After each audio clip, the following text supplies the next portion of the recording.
In the early days, it was Trey Taylor and Novato and San Rafael. They're all trading titles, and then '96, you get this team, this one team led by league MVP, leading scorer, Melissa Boyle. She puts up 15 a game, playing with many of her best friends, and they win the darn thing. They win the title, the MCAL title, and still, I believe it's San Marin's only girls basketball championship to date. And so that is so incredibly special. And you do more of a deep dive on the individual, and you realize that she's not only a great athlete, but apparently very good at toilet papering the coach's house. Allegedly. Statute of limitations, are we good? Pat Donlan, and reportedly laps maybe were run the next day of practice. Players may have been benched as a result of the misuse of toilet paper, I'm being told. Softball player, tennis player. She went on to play lacrosse at St. Mary's, helping to elevate them to a Division I program. Truly a baller in so many ways.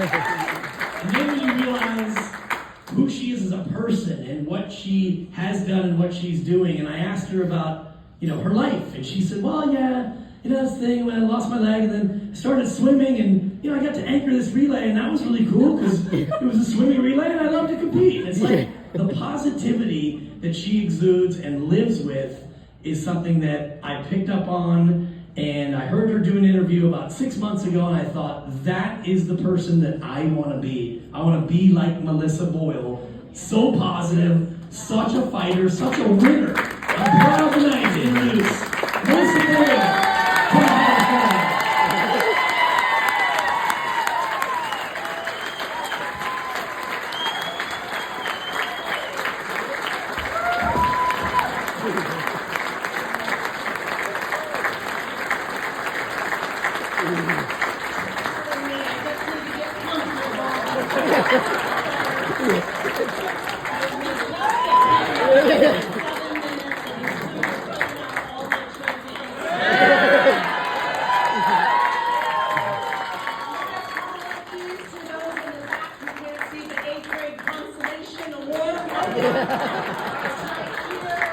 I'll leave it out for everybody to see later. There we go.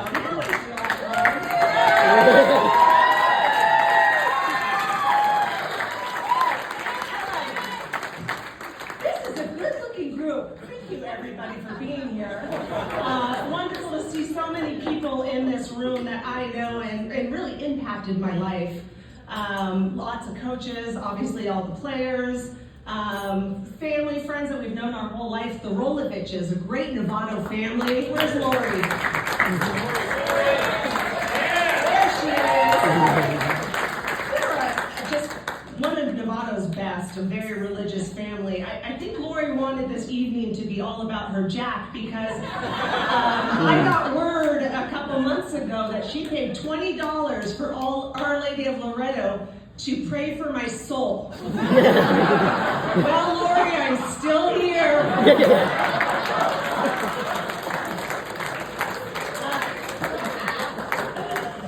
I've heard it all night. We're only as good as the people that we are surrounded by in life and in sports. Obviously, you just announced one of the special guests I have here tonight. There's one team in San Marin history, women's basketball history, that has won the title, and they are all here tonight. I am so proud of Kristen Miller, David Richards, Allie McCart, Heather Fortel. You guys made me this good. Thank you so much. Now, if you ask me, being an athlete is honestly the favorite trait about me. I don't remember a time that competition wasn't in my life. For those of you that don't know me, I'm the youngest of 5. I have 4 older brothers, all over 6 feet tall, and that meant I cried every single day of my life. But we were constantly playing sports. Obviously, wiffle ball. We were playing pickle in the backyard, basketball games. But there was even competition at the Boyle dinner table. I was probably about 14 years old, and Scott and Kathy decided to get in an argument about who could run faster around our block. So, a Boyle family competition, we all put down our forks, and Mom and Dad went out and ran around Andrea's circle. Dad comes up with a hammy, Mom obviously wins. But we go right back to the dinner table like nothing happened. That's just how I grew up. But playing with my brothers, it made me tough, really tough. I mean, they weren't very easy on me. But they also taught me about loss, about losing, and how to handle it at a very early age. And I'm grateful for that. Scotty and Kenny are here today. Thank you guys so much. But with loss, you can't focus on it. You just have to pick yourself up, get up, move on, and learn from it. And this has been relevant in my adult life. When a sales deal's gone wrong, you just learn from it and move on, or moving on from the life that I thought I was going to live. Although one leg hasn't really slowed me down. This summer, I went hiking in Jackson Hole in the Grand Tetons. I fly fished for the very first time, picking up 6 fish along the way. I'm working on wheelchair pickleball, which I should have mastered in about a week. And this beautiful, as he mentioned, this beautiful medal I won swimming in a swim race this summer, one leg.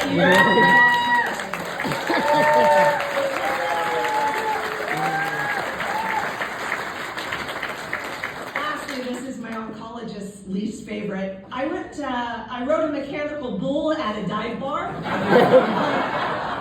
I say ride very fluidly because I really just slid off. The operator just took a sharp right and I just dropped right down. So that's not my sport. That's okay. That's fine.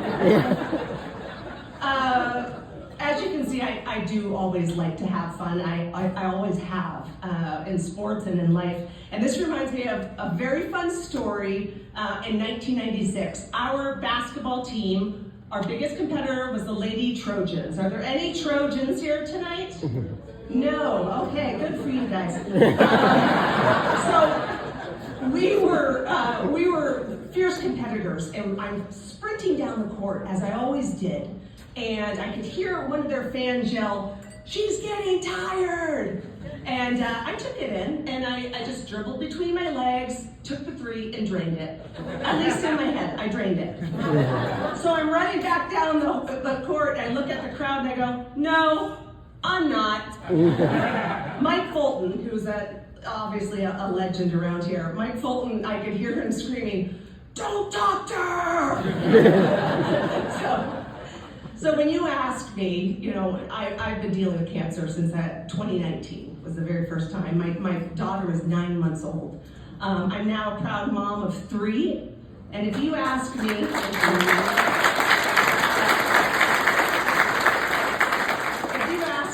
am I tired of getting chemo every single week just to stay alive? Am I tired of constant scans or challenges that I have to face with a disability? The answer is no, I'm not tired. Now, I could go on about sports, on and on, how it shaped me, but I had the chance to do the Run TMC podcast. Has anyone heard of that one? These guys are great. It was a beautiful platform, and I got to talk a lot about sports and the impact on my life. So I encourage all of you to listen to that podcast. Instead, I'd like to use a little bit of my speech to test out my online dating profile. Now, I'm leading with has good parking, obviously. Washing my hair doesn't take time at all. There's lots of snuggle room on the left-hand side. And if we can't get a reservation at that hot new restaurant, don't worry, I'll just call and tell them it's my Make-A-Wish to have dinner that time. So if anyone in this crowd knows someone attracted to a bald, one-legged woman, please let me know. Asking for a friend. One more story. We got to wrap this thing up. Good Lord, there's no stage 5 cancer. I'd like to end with one last story. People always ask me, where did you get your athleticism from? And that's absolutely from my dad.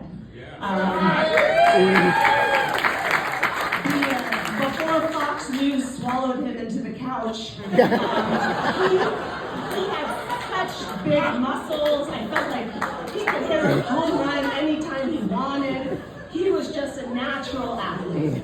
Now, I say this because has anyone in this room seen my mother ride a bicycle? Of course you haven't, so let me demonstrate on my one leg. If she's holding the handles and she needs to turn, everything goes with her. It's awful. It's very but I've been going through my personal belongings, as you would in my position, and I'm trying to get everything nice and clean for my kids. And I came across this letter. It's somewhere. I came across this letter from September 23rd, 1996.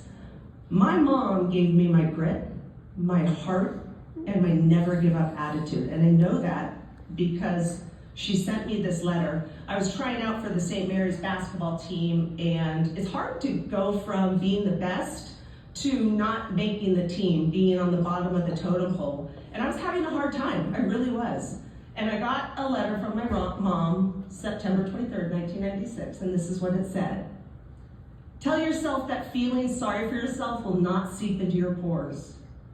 You chose St. Mary's and you chose to make an effort to walk on. See it through and you will never have any regrets no matter what the end results are. Instead, you will have a chance to be proud of how hard you worked. You will discover a whole deeper level of strength in your heart and soul you never knew you had. Experience what it's like to work your butt off without positive strokes and praise. And if you don't make the team, at least make them remember your name. I'm Melissa Boyle.